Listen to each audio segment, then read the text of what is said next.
Let me start today's webinar by acknowledging the Woiwurrung and Bunwurrung language groups of the Eastern Kulin Nation, on which land this webinar is being hosted and recorded today.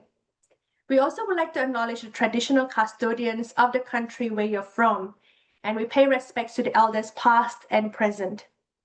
Some housekeeping information. This session is being recorded, and you will be receiving an email to access this recording, not today, but maybe early next week. Throughout the session, feel free to post any comments or questions in the Q&A box. I don't think we will monitor the chat box, but yeah, so the Q&A box, please, and I'll respond to your questions by the end of this presentation. You will also get to see a couple of polls popping up on your screen during this webinar. These are all anonymous, so just feel free to respond accordingly. And you will see one poll coming up on your screen right now. And it is asking, which stage of the fellowship journey are you at? Now, please take a moment to respond to this poll so I know where you are with your fellowship journey right now. And this will help me tailor or focus more on which area that needs a lot more attention for today. I know some of you have started the journey and found some difficulties along the way. So use the Q&A chat box, please, to ask any questions. This is the time, this is the opportunity that you have to ask me questions.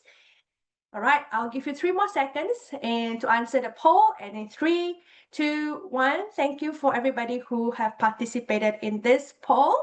And I could see that we have, wow, about a quarter of you, a third of you are new to this fellowship program, and about a quarter of you are still new to this fellowship program. You've actually started go, and you're working towards it. So that's really great to hear.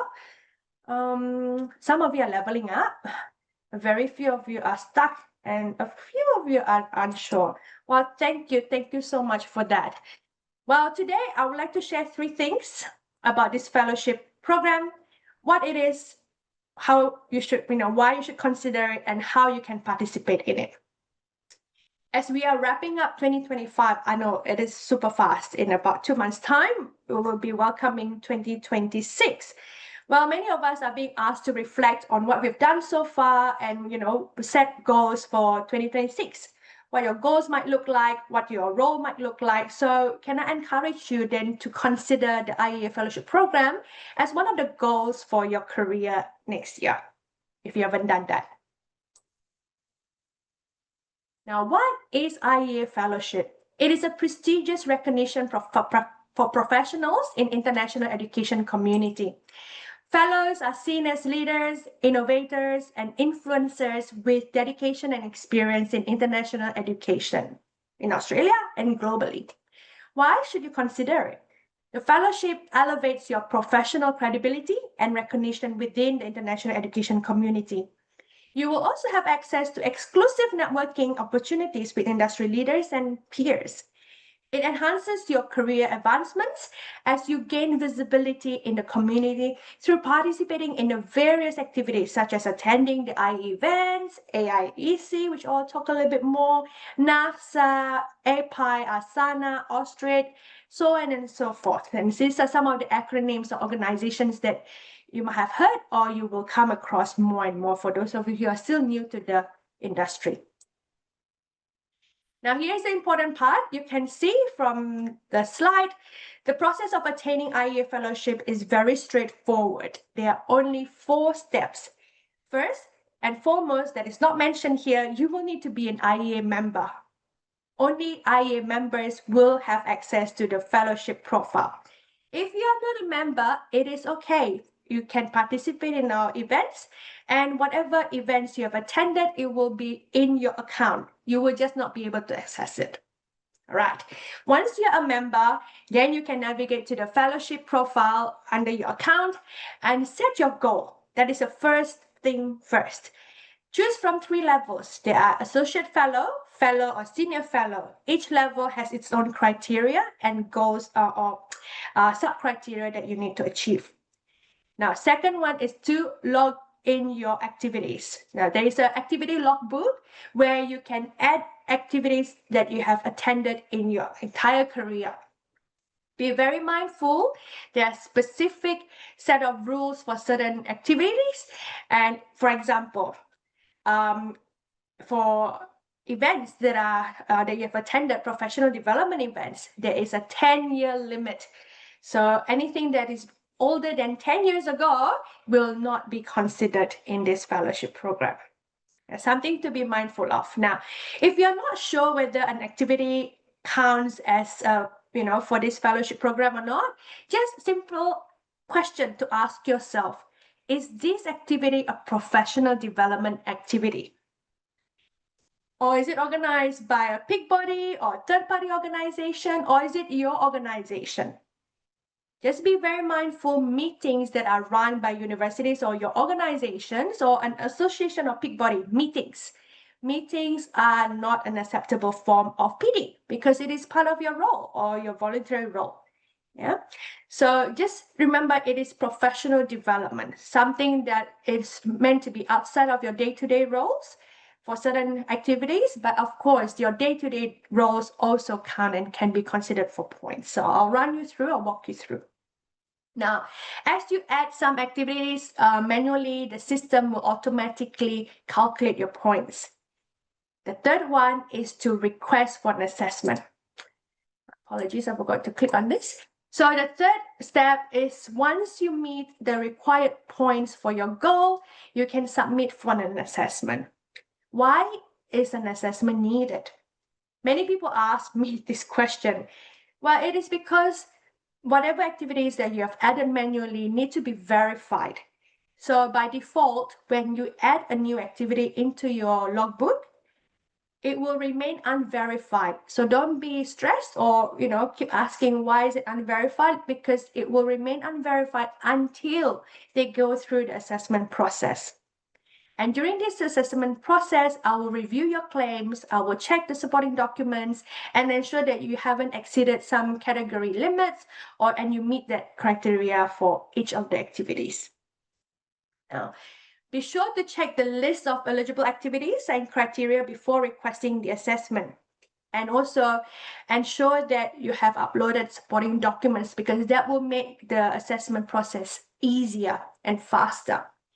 There are associated fees, a one-time off fees for assessment requests for each level. Once everything is verified and you have met the threshold, then you qualify for the next step. Yes, I'm just the gatekeeper here.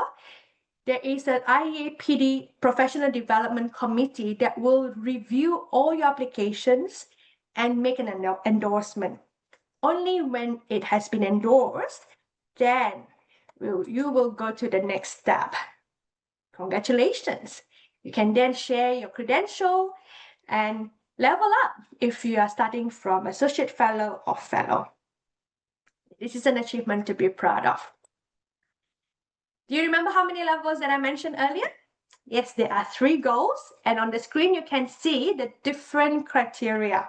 So associate fellow is the most entry-level goal that you can set for yourself. And usually from my experience, people with at least 10 years of working experience in international education, then you can look into getting an associate fellow. For people who are trying to aim for fellow, about 20 years, and senior, yes, 25 years or above. It really depends on how active you are in the professional development area. And also you get to see there are a limit, the minimum point for associate fellow is 4,000 points, including 600 points that is related to IEAA activities. So these are activities or events that are organized by IEAA. Okay, and so forth for the other levels. All right, I will stop sharing my screen right now. So pardon me if I am not looking directly at you. And you're welcome to follow if you want to. But in any case, there will be a recording shared with you, so you can also look at it at a later stage. Let me just bring up and share my screen again to... So this is our IEAA landing page that you can see. So it is very simple. You just go to IEAA.org.au and you will come to this landing page with a sign in button on the top right hand corner. I've already signed in just because it is a bit tricky for staff members to sign in. So I've signed in here. Now, this is what you will see once you sign in. Where can you navigate to the fellowship account or profile in your account? So simply click on your name and you will see my account from the drop-down menu. Click on that and you will see this section. This is your member profile. So you can change and edit whatever that is editable here. Whatever with a pencil icon, you can change, including your photo, including your title, your job title, the company as well. Now, if you want to change password, this is the area to do so. And you can also see whatever events you have signed up that are coming up for you to attend. And a reminder will also be sent to you. Where to get to your fellowship? There you go. So this one here, just directly under your name, you get to see my fellowship tab. Click on that and you will see there are 4 different tabs on the left. Go to my goals and activities. So this is the first step now that we are going to do, is to set a goal. Now, I haven't set any goals. So like for, I think about a third of you earlier in the poll mentioned that you haven't actually set a goal. So this is where you do, and this is how you do it. You can set all 3 goals, that is okay. For me, I would like to see, because I've been in the industry for about 15 years, so I like to see how far my activities can go. So I'll add 2 goals for myself, and I'll add associate fellow, and I will also add fellow. Okay, are we good so far? If you can give me a thumbs up or something, an emoji, that'll be great, so I can know that you're all great. Thank you. So you can see that the system has, added these 2 goals on my profile now, and there is a 0%, towards my this bar, this fellow bar.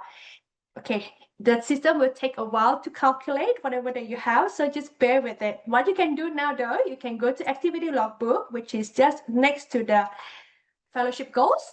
Now, activity logbook looks a little bit different because this is where you can get to see activities that you have attended with IEAA in the past. They are automatically added to your system. And this is where you can add manually activities that are outside of IEAA or things that you think I attended before, and you can just add them in. During assessment time, I will check and make sure that they are all correct and verified accordingly. All right, so you can see for me, I've attended, 2-day IEA event before, and they're all automatically verified. Because upon attendance marking, it will automatically be verified. Okay, now I would like to try and add, for example, I've attended the AIEC event now. Yes, why AIEC needed to be added manually? Yes, because we don't have the system, the attendance system. So you will need to record this as a manual entry, but you don't have to provide evidence. We will have the data to verify that you did attend the conference or not. So let me just walk you through. So I will, I'm just going to walk you through on how to add activities, and then I'll walk you through on what are the activities that are acceptable in this fellowship program. So this category here, if you scroll down, you will get to know, yes, there's plenty of activities that we recognize and we can acknowledge for your fellowship. So here it is, AIC is considered as a networking activity. So under AIC, there's 200 points allocation per conference.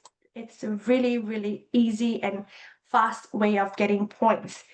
Now, for the description, because I need to know. So imagine that you're in my shoes.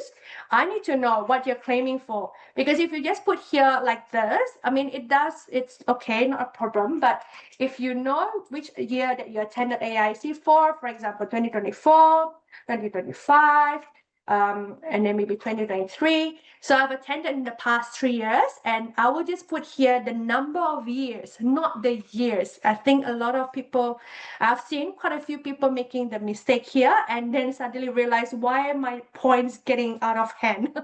So just put here as a unit number of years. Okay, save and close. As you can see, there is no request to put in any supporting evidence. And you get to see the status is unverified. Yeah. I'll add another one that I think is very common. Let's add in okay, just for a very quick thing. So for example, I've completed a diploma, and I'll just put in here diploma of education. Yeah.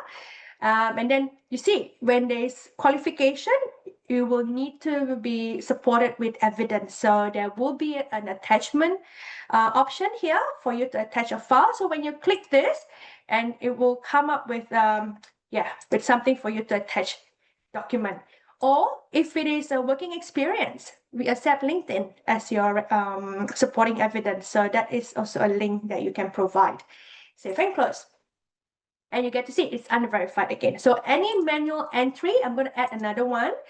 Any manual entry will be unverified until assessment time. Yes. So what about working experience? I think these are the very basic and common ones. So working experience count under professional experience in international education. Remember, it has to be related to international education, and it's 65 points per year. So what I put here in my description, you can elaborate whatever designation that you have. But for me, I'll just put in, just for today's webinar sake, working in international education, 15 years. Yeah. So again, number of years. Yeah, not the year that you started your work experience. And you see there is relevant link and there's attachment file. So like just for example, I can put in here as a link. Okay, and then you just click and save. All right, let's see now that I've added 3 more events, 3 more activities. How does my fellowship bar look like? There you go. So now you go back to the fellowship goals tab, you get to see that there is now some progress to your associate fellow, or to your goals basically that you've set earlier. And you can tell that I have accumulated 4,770 points. Now, out of this, how many is related to IEAA? So over here, I get to see the number of the difference to the sub-criteria. Remember, associate fellow, you will need 600 points that is related to IEAA activities. And I have accumulated 4,570. So that's way beyond what is needed. And that allows me to go to proceed to assessment request. So you get to see there is an assessment button now next to my goal. Some of you might be wondering, oh, how come I have already gotten more than 4,000 points for my goal, but I don't see this assessment button? That could be because your IEAA points has not been met. So something to be mindful of.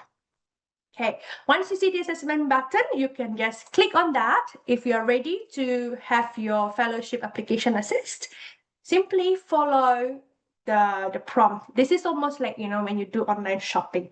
Yeah, I know some of you might be thinking what to buy for this weekend since the holiday is coming up as well.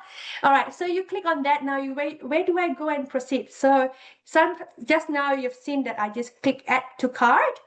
Now, what will happen is you can do view cart from here, or you can scroll up next to your name. There is a shopping cart icon, and there's a number 1 now item there for you to clear. So click on that, and you'll be presented with a payment page. So simply follow the prompt.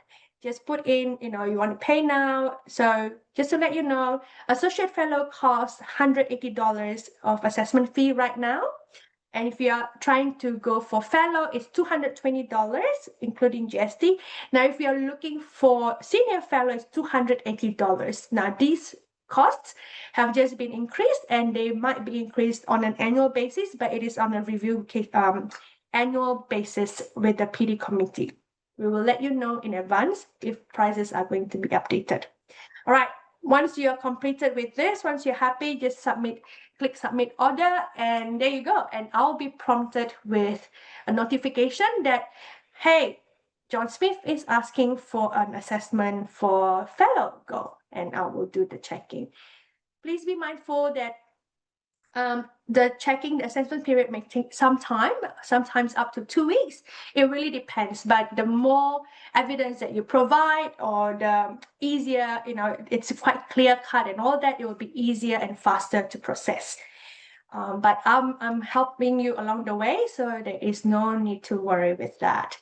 All right, I'll stop sharing right now, as I think there are some questions that I could see, or comments. I'm gonna have some time now to look at the question. So yeah, so that is pretty much the process for IEAA Fellowship. It is very straightforward, only 4 steps plus the IEAA membership that you need to have. And I will look into the questions now. All right, so oh yes, before that, maybe I should actually, I've almost forgot. I need to show you how to do what are the activities that are accepted, right? Yes, I almost forgot on that. All right, let me just share this one. Okay, so my apologies for that. Right, now when you go to your let me just go back again. Let me just remove this because I don't want this to be sitting and asking me to pay. Okay, let me just go back again to my fellowship. So there are 2 areas where you can find what activities that are accepted. So let's go to my fellowship again.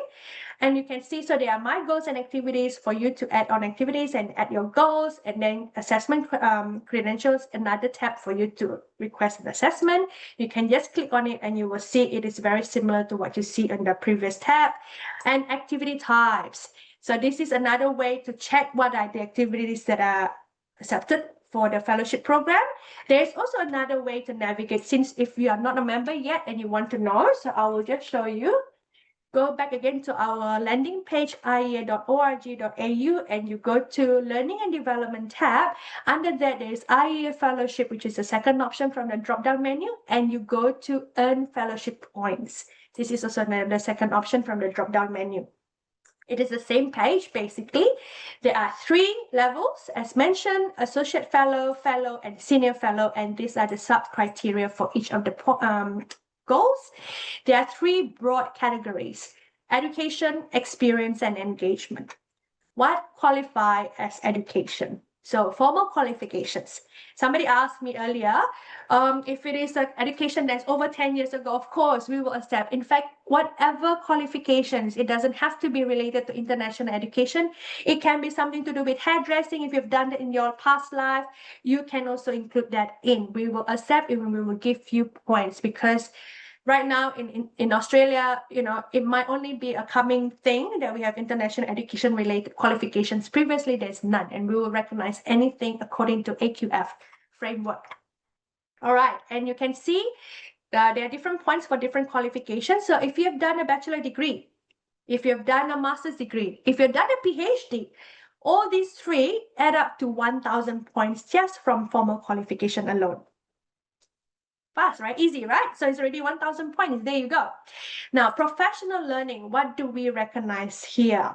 It is divided into 2 different categories. So we have got IEA professional learning, meaning anything that is related to IEA activities. And remember, there's a sub-criteria for each goal. So these activities fall under this category. This will add on to that sub-criteria for your overall goal. So we have got, webinars. In fact, I will suggest to let you know, by attending this webinar, you have to attend, because now we have integrated Zoom with our platform. So only by attending our webinars, then you get fellowship points. If you've just registered, you don't get any points. Now, by attending a webinar, you get 20 points allocated to you automatically.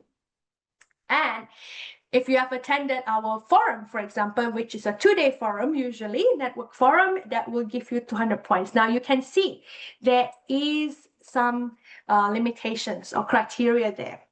So events, we only recognize anything that is under or newer than 10 years. Yeah, 10 years or earlier. So you have to make sure that anything now beyond 2014, we won't accept. And whatever online modules as well, we currently are under, the online modules currently under review, and we are trying to relaunch a new set of modules, hopefully by next year, mid of next year. We will let you know in advance when that happens. Of course, what about my other events or activities that I've attended in the past? We can also accept that. So they will fall under different other professional learning category. As you can see, there are also points allocated for each of the different types of activities. Remember, again, there is some limitation, and there's a lot of people who try to put in, professional development from your university or your organization. So just be very mindful. This has to be beyond your day-to-day role, and it has to be multi-institutional. So if you are attending, for example, a recruitment activity, I'm afraid those are not considered in this fellowship program because they are not professional development. They are for your sales role. Yeah. Okay, and there are also short courses that we recognize because we understand now people are upskilling in different ways. So anything that you've done from open source, from LinkedIn, anything that is related to international education, we will also recognize. So you can claim up to 10. There is a caveat here. You can claim up to 10 different courses.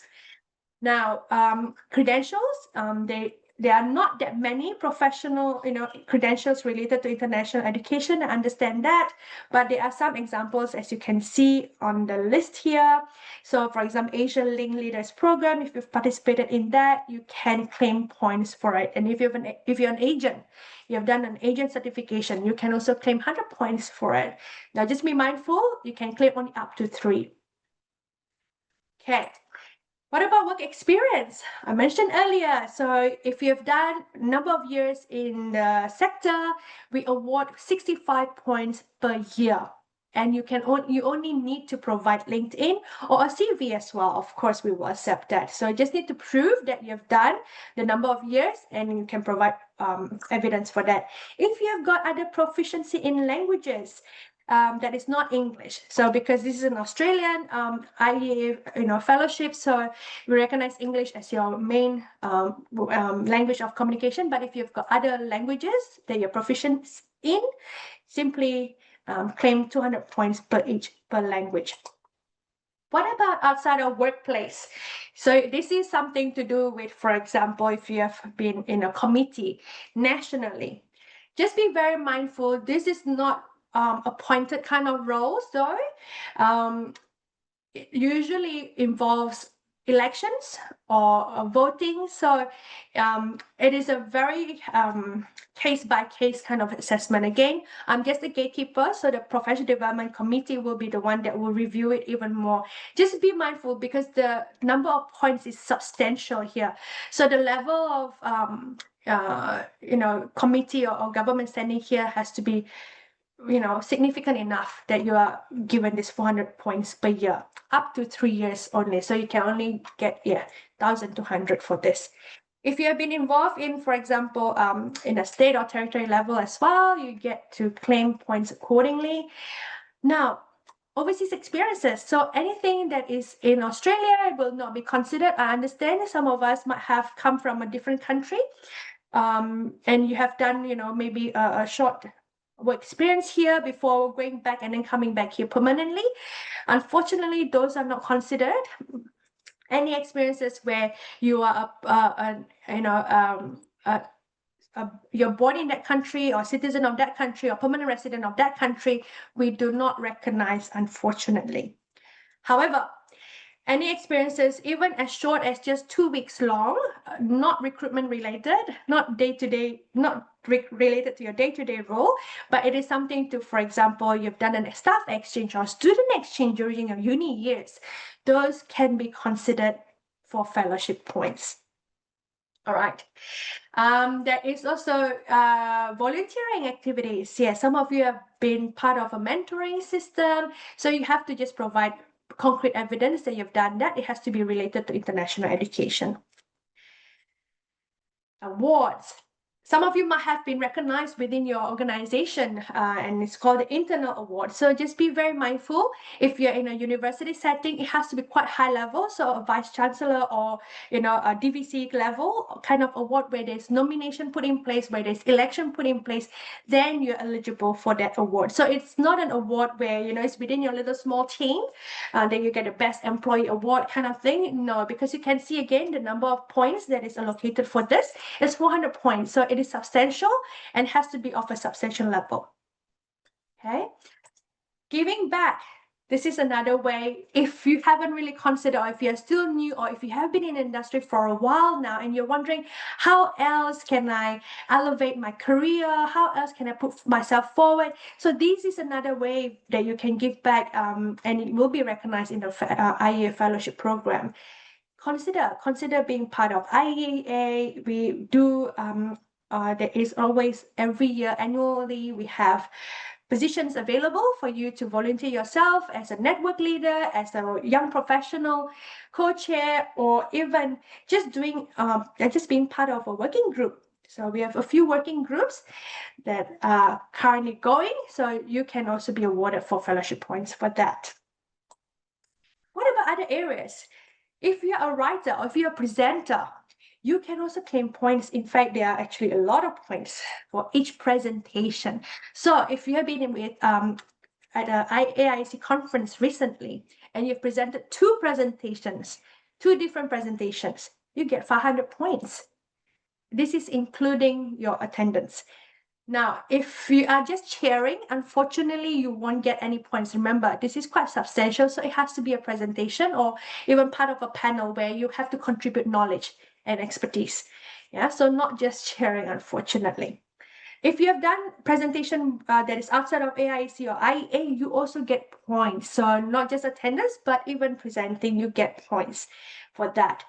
If you are an academic and you've published books or research journals, articles, anything related to international education, you also can get points for this. However, just be very mindful, there are there are a certain number of claims only eligible for each of the criteria here. Okay. Networking is something that I earlier tried to add as a activity. So yes, AIEC, we co-organize that with IDP, and for each year of participation, you can get 200 points, and it falls under engagement, networking, AIEC. Yeah, so this is where it sits, and only in the last 10 years participation, we will award points for you. What about IEA networking events? If you can see, there are lots of networking events coming up very shortly, and you get 20 points for each participation, for each event participation. Now, where do I get to see that? So go back again to the top of the browser. You get to see learning and development. Under that, there's events. So you can click on IE events and network forums, and we list down all the upcoming events that are already published and available for you to register. You get to see there is Young Professional, Emerging Spotlight webinar, and there's a lot more here. Yeah, and there's also the National Symposium coming up in February. And any past events, you can search it from this browser too. All right, so I'll stop sharing again, but this time I will now answer any questions that that are posted. I see now a lot more questions, but I think, yeah, so I think formal qualification has been answered. Any pressing one? Why is there a limitation to 10 years of profession? Thank you, Daniel, for that question. Yes, because we want it to be as relevant as possible. Remember, this is professional development. So obviously anything that is related to professional learning, your formal qualification, we recognize that, but we want you to keep updating yourself, upskilling yourself. We recognize your working experience from wherever, from 30 years ago, we recognize that what 65 points per year. So that's already one way, and other ways. But events attendance, because things are changing rapidly, things you need to be updated constantly, and that is the reason for that 10-year limitation. All right, what else that I have here that they haven't really answered? So remember, oh yeah, there's a good question here by somebody about presenting. So when you do a presentation, whether at AIEC or IEAA or any other organization, we will not count presentation and your attendance separately. So no. So for example, if you have attended AIEC recently and you have presented at the conference, you only get 250 points. Okay, because attendance alone is 200 points, but speaking we give you additional 50 points. Okay, so it is all considered. Now, what happens if, let's say, you have attended IEAA event? So unfortunately, you just need to make sure, because it's all automatic. So what will happen is when you submit it for an assessment, just give a buffer of the attendance, because I need to remove them when it comes to assessment. Okay. How do you count points as migration agents? Yeah, so if you're an agent, if you've done a certification for your agent-related credentials, so you can get points for that. But other than that, everything else will go according to that framework. Anything that is very specific, I won't answer just because those are case-by-case assessment. But my recommendation is to just include them in your logbook anyway.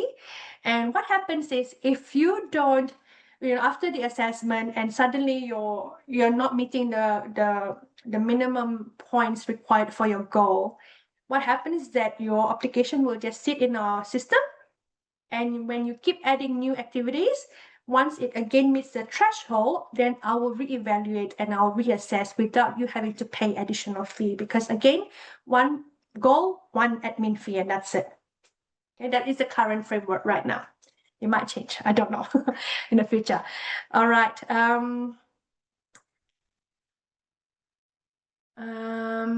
What else? Yeah, so somebody mentioned about some changes. Yes, because we need to be updated to, with whatever that, as we are now getting more and more volumes of fellows as well, fellowship applications, and we will have to keep reviewing this framework. So since it's launched in 2019, there has been two review, and so we will try to continuously review this just so that it is with it's keeping up with whatever that is currently on demand, currently happening in the sector.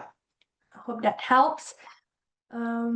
Yes, somebody asked about fellowship membership is two different things. That is right. So in order to maintain your fellowship, once you attain a fellowship status, you need to be an active member of IEAA, because that is the only way for you to continue using the credential and have access to your fellowship profile within your account. All right. I am just going through and see. Oh, that's a very good question. Somebody asked about, with the 10-year limitation, if the assessment is lodged before this year, like before the end of this year, anything then, but then, the assessment might only happen next year. What will happen, right? Well, so I will use the date of your application lodged. Yeah, so if you lodge it this year, then, whatever that's 2015 onwards will be accepted. Now, anything 2000, but next year, if, for example, there's a shortfall, but because your application is already in, I will still accept because they have already been verified. So it is also another trick, I guess, with some people who are thinking, maybe I'll just wait until I get into fellow status and skipping the associate fellow. You can do that, but just be very mindful. If you've attended events, that are beyond that 10-year limit, then they won't be recognized when you apply for fellow. Yeah, so there are a few people who actually fall into that unfortunate incident. All right.